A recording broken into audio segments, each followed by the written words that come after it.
Halo Victorians, ya selamat datang kembali di channel Victory Jogja.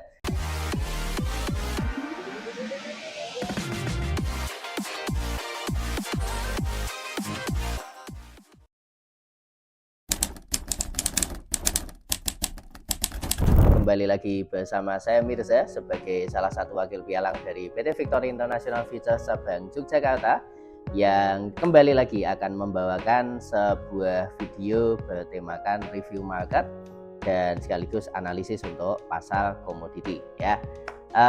Seperti biasanya kami akan mencoba memberikan analisis ya, review pergerakan pasar sepanjang minggu lalu dan sekaligus juga analisis untuk pergerakan pasar 1 minggu ke depan ya. Dan spesialisasi kami seperti biasanya di pasar emas dan juga minyak bumi. Oke, jadi tidak perlu berlama-lama karena ya ini minggu terakhir di bulan Agustus ya. Minggu depan sudah masuk di bulan September. Minggu terakhir biasanya mungkin agak kurang apa ya kalau saya bilang kurang seru ya marketnya, tapi kita mau lihat dulu nih minggu lalu seperti apa. Jadi kalau untuk minggu lalu ini saya mau mulai dari pasar emas ya. Minggu lalu pasar emas ini bisa dibilang mantap sekali karena mencetak rekor tertinggi baru ya. Kalau minggu sebelumnya itu memang sudah ada rekor tertinggi ya di 2.500 lebih dikit. Nah, tapi terus minggu kemarin, wah ini mantap sekali, harga emasnya sekarang new all time high itu saya lihat di sini kan $2.531 per troy ounce, luar biasa. Tapi seperti yang sudah ketika harga emas ini menyentuh rekor tertinggi baru, selalu setelah itu ada koreksi turun ya, dan Anda bisa lihat ini ketika nyentuh 2531 kemudian ada koreksi turun sekitar ya sampai 60-an poin ya, sampai di $2.470 per troy ounce. Nah, ini saya mau mulai dari pembahasan kenapa ya harga emas ini minggu lalu atau mungkin bisa dibilang 2 minggu terakhir ya. 2 minggu terakhir ini pergerakannya seperti itu. Ya, ini lebih banyak dari faktor fundamental ya. Kalau Victorians masih ingat, minggu lalu saya menyampaikan ke Anda bahwa minggu kemarin itu fokusnya di fundamental, dan fundamentalnya lebih banyak dari statement ya, pernyataan dari Bank Sentral. Dan kita bisa lihat kemarin itu jadwalnya, ini jadwal kalendernya ya yang saya tunjukkan ke Anda. Di situ ada speak, kemudian minutes, ada speak dan lain sebagainya. Fokusnya pelaku pasar minggu lalu itu ada dua. Yang pertama di FOMC meeting minutes. Ini rilis notulen rapat moneter Bank Sentral Amerika Serikat yang kemarin hasilnya sekali lagi mempertegas bahwa mayoritas pejabat Bank Sentral AS itu sudah mulai condong ke pemangkasan suku bunga ya. Jadi pemangkasan suku bunga, dan ini kemungkinan bulan September besok kebijakan ini bakal dieksekusi, penurunan suku bunga sebanyak 25 basis point atau 0,25%. Itu dari notulennya ya.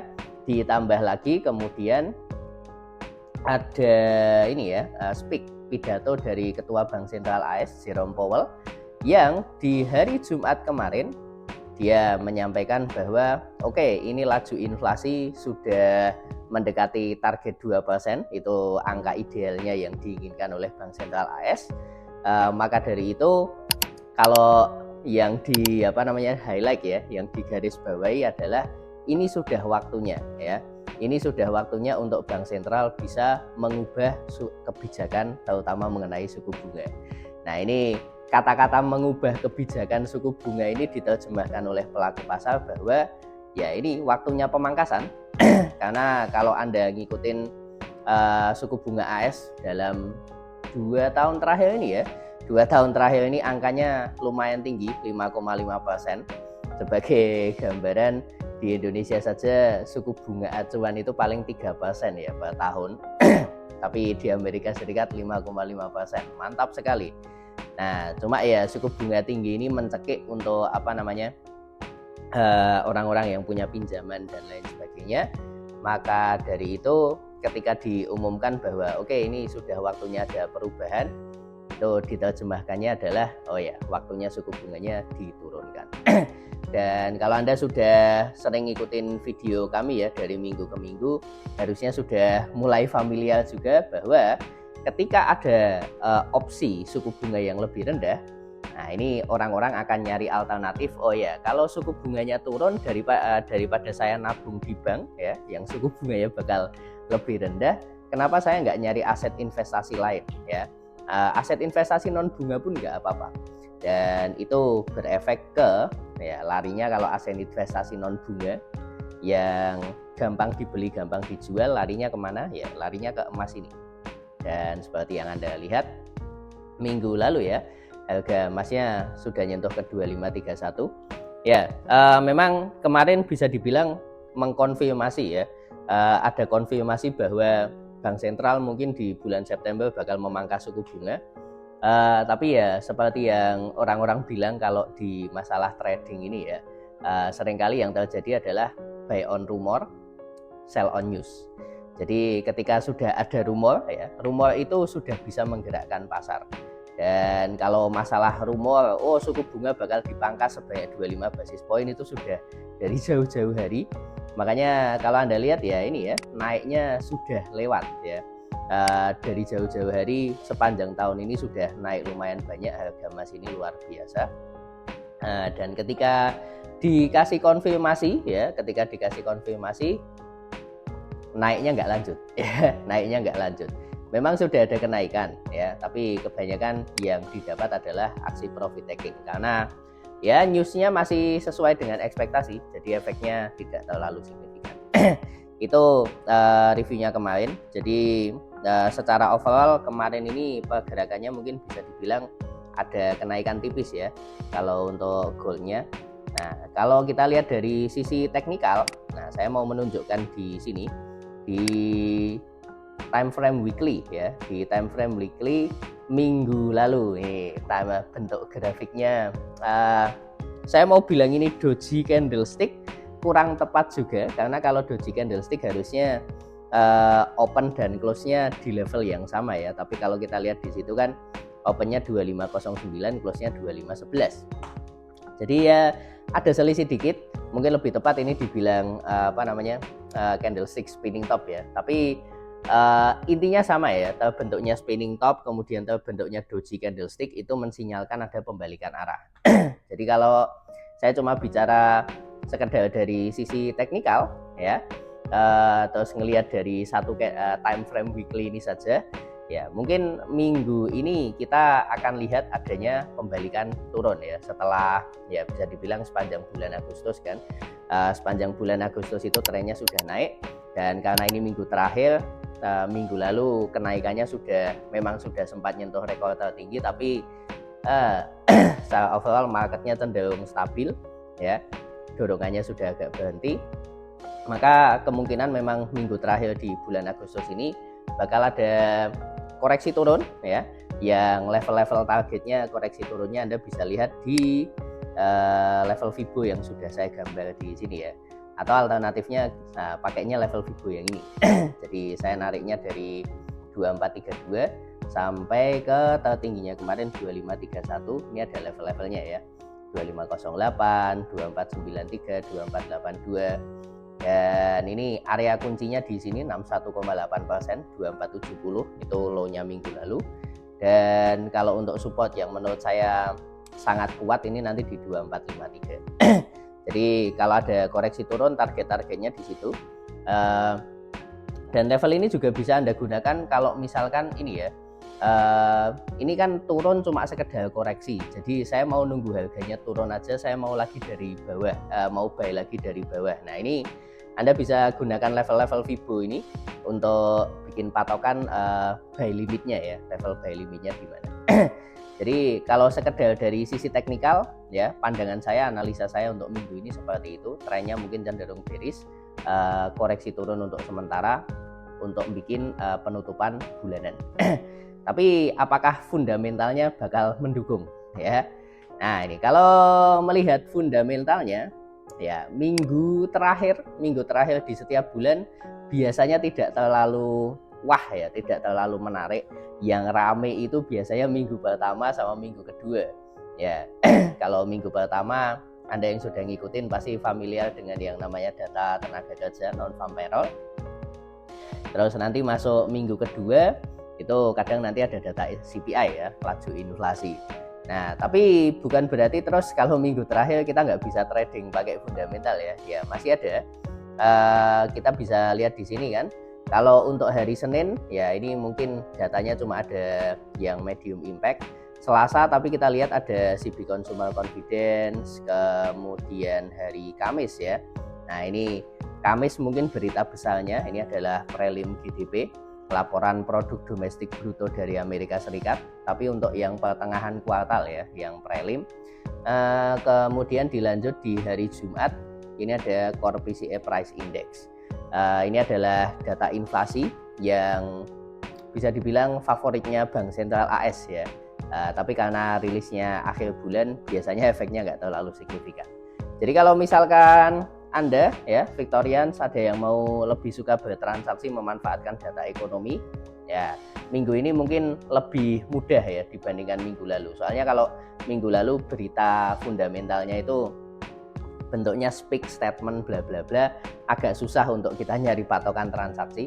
Tapi minggu ini ada 3 data ya, CB Consumer Confidence, kemudian prelim GDP, sama Core PCE Price Index yang bisa Anda manfaatkan untuk bertransaksi karena ini semuanya data ekonomi ya. Seperti itu untuk pasar emasnya. Kemudian untuk pasar minyak. Nah, ini pasar minyak ini masih menjadi favorit saya ya, favorit saya pribadi dan mungkin favorit beberapa rekan-rekan saya di PT Victory cabang Jogja ini selama untuk tahun ini, karena pasarnya bisa dibilang enak sekali, sangat relatif predictable. Jadi Anda bisa lihat kalau Anda yang ngikutin video kami dari minggu ke minggu mungkin sudah terlalu familiar ya dengan grafik yang saya tunjukkan ini. Ini grafik harga minyak dunia NYMEX di time frame weekly. Anda lihat di situ ada garis resistennya, kemudian ada garis supportnya yang semakin naik. Minggu lalu saya tunjukkan ke Anda bahwa setelah harga emas ini ketahan di resisten 80, kemungkinan akan ada penurunan, ngetes lagi area supportnya, dan kalau nggak tembus area supportnya ya bakal rebound lagi. Dan apa yang terjadi Bapak Ibu, Anda bisa lihat ini sangat predictable ya. Harga turun, sempat tembus sedikit ya, karena kemarin level supportnya kan di 72 lebih dikit. Dan kemarin minggu lalu harga minyaknya sempat turun sampai ke 71.45, yang mana ini rekor terendahnya terbaru ya untuk tahun ini. Rekor terendahnya untuk tahun ini, tapi apa yang terjadi? Rebound naik lagi. Jadi untuk Anda yang mungkin dari Senin sudah nyiapin mungkin buy limit di sekitaran 73, 72 ya. Sekarang running saya lihat di harga 75, ini kondisi running profit ya, mantap ya.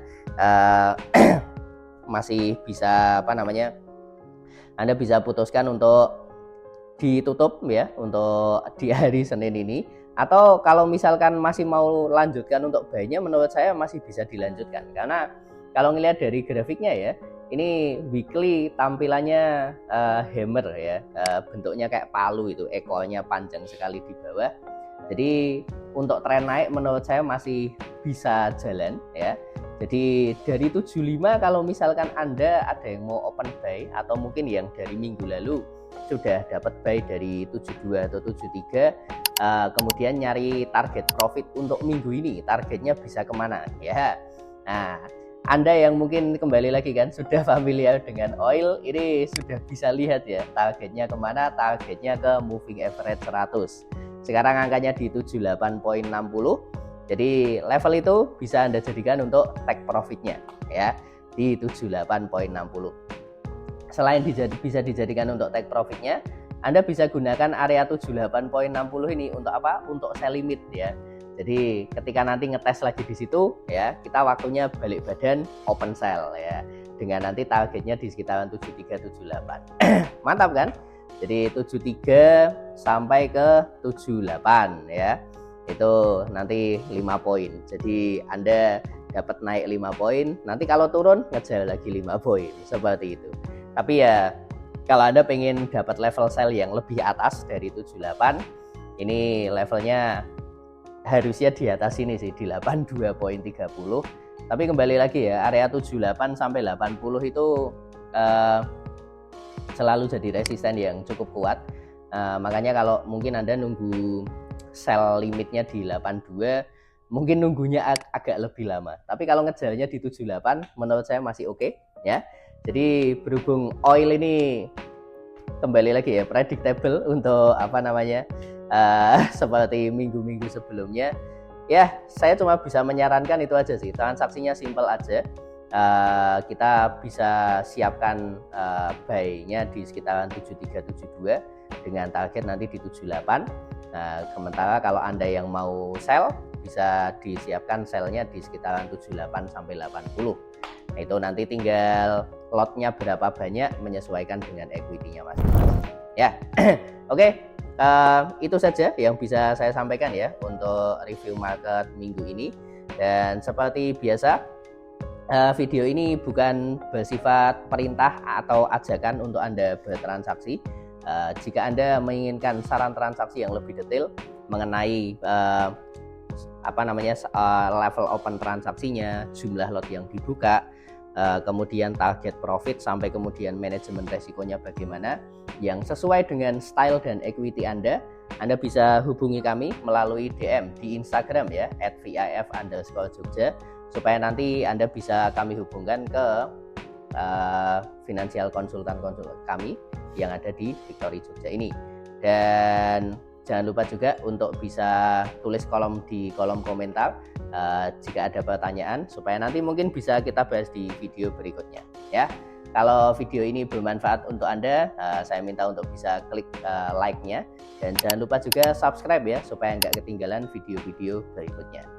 Dan itu saja dari saya, semoga bermanfaat dan saya ucapkan salam profit.